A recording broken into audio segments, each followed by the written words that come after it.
10 heures, bonjour et bienvenue dans ce flash d'information. Vous le savez, à New Delhi se tient actuellement le 3e sommet Inde-Afrique. Ce grand rendez-vous est plus que d'actualité puisque les deux entités entendent redonner vie à leur vision partagée du partenariat Inde-Afrique. Les enjeux de ce sommet avec nos envoyés spéciaux, Sori Ibrahima Keita, Sidiki Dambélé, Adama Kamara et Tchadje Kamara. L'Inde change de paradigme et s'ouvre sur l'extérieur. D'où un sommet Inde-Afrique pour un partenariat ravivé autour d'une vision partagée. Et voilà un 3e round Inde-Afrique, le véritable premier qui verra la participation de toutes les nations africaines. Cela s'appelle la rencontre continent sous continent, selon Ibrahim Boubacar Keïta, qui la place sous l'angle d'une entente logique entre l'avenir du monde, qu'est désormais l'Afrique, et le nouvel atout de l'humanité qui profile à l'horizon, l'Inde. Preuve, avec une population estimée à 1,252 milliard d'habitants, l'Inde devra être le pays le plus peuplé du monde en 2022, dans moins de 7 ans. Une personne sur 6 est indienne sur la planète. Située aujourd'hui entre la révolution verte et la haute technologie, l'Inde a un secteur agricole en mutation, occupant 52% de la force du travail. Sa population, à plus de la moitié, n'a pas 25 ans. Mais avec une stratégie de développement auto-centrée et une économie introvertie ayant engendré un déclin dans le commerce international, l'Inde se ferait un chemin de sursaut avec l'Afrique. Avec un prix à payer cependant, 5 à 10 milliards de dollars que le sous-continent annonce pour son partenaire africain. Pour les mauvaises langues, il n'y a pas de doute, il s'agit là d'une opération séduction. Nous restons à New Delhi en Inde, où le président de la République, Ibrahim Boubacar Keïta, a accordé une audience au consul honoraire du Mali à Kolkata en Inde.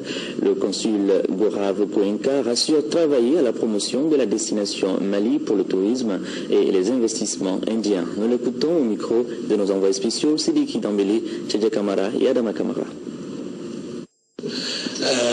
It was very heartening to meet the president. I think it's nous sommes très heureux quand nous avons rencontré le président. Nous avons échangé sur les opportunités du Mali et nous-mêmes nous serons la voix du Mali dans nos juridictions respectives en tant que consul honoraire du Mali.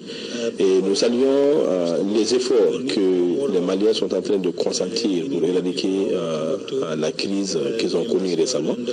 Et les gens ici en Inde ne connaissent pas beaucoup le Mali, mais tout le monde connaît Tombouctou. Alors nous avons un effort à faire pour faire la promotion du Mali comme une destination première des Indiens pour le tourisme, mais aussi pour les investissements. J'ai fait un récent voyage à Bamako et je reconnais qu'il y a beaucoup d'opportunités d'investissement au Mali, notamment dans le secteur de l'agriculture, mais aussi dans d'autres secteurs comme les mines. Et ce que nous allons faire, c'est faire en sorte que plus d'investisseurs indiens sachent de quoi il s'agit et leur faire comprendre que le Mali vient de sortir de la crise du Nord et que même dans la partie septentrionale, il y a beaucoup de ressources minières qui peuvent constituer des opportunités d'investissement. People of Mali, between India and Mali, having a better cooperation between them. Ici à Bamako, série d'audience au Conseil économique, social et culturel. Le président de l'institution a d'abord reçu les membres de la Fédération nationale des consultants du Mali qui lui ont présenté leur nouveau bureau. Auparavant, Dr Bolkassoum Haïdara a eu des échanges avec le vice-président du Conseil économique, social et environnemental de France. Le compte rendu de ces audiences, avec Khadija Toukoni. Un accord cadre a été signé entre le Conseil économique, social et culturel du Mali et le Conseil économique, social et environnemental de France. Cet accord permettra d'organiser des formations et des ateliers. C'est des visites qui renforcent les coopérations que nous avons besoin de développer. Nous avons signé un accord cadre entre nos deux conseils au mois de juin, qui va se traduire par des formations, par des visites, par des rencontres. Je pense que tout ce qui peut renforcer la visibilité de la société civile est un gage vigueur démocratique et on a donc besoin de continuer à travailler ensemble et à développer des travaux communs. Les membres de la Fédération nationale des consultants du Mali sont venus aussi au Conseil économique, social et culturel pour présenter leur nouveau bureau. On est venu voir le président du Conseil économique, social et culturel, d'abord pour lui présenter le nouveau bureau issu de l'Assemblée générale élective du 12 septembre. Donc lui présenter les membres du nouveau bureau que j'ai l'honneur de présider, donc pour un mandat de 3 ans. Ensuite, lui présenter le programme pour notre mandat qui s'articule autour de 3 points. À savoir renforcer la FENACOM, renforcer le rôle des consultants et renforcer la place des consultants.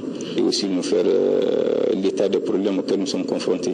La FENACOM, c'est une association qui a été créée en 2000. Nous sommes un réseau d'experts en conseil pour toutes les structures, pour tous les secteurs, je veux dire pour tous les créneaux. Donc nous apportons de l'expertise pour le processus du développement économique et social. Dr Boulkassou Maïdara a promis tout le soutien de son entité à ses visiteurs et espère une bonne collaboration entre eux. Fin de ce flash d'information. Merci de l'avoir suivi. Je vous retrouve à 13h pour d'autres informations. À très vite.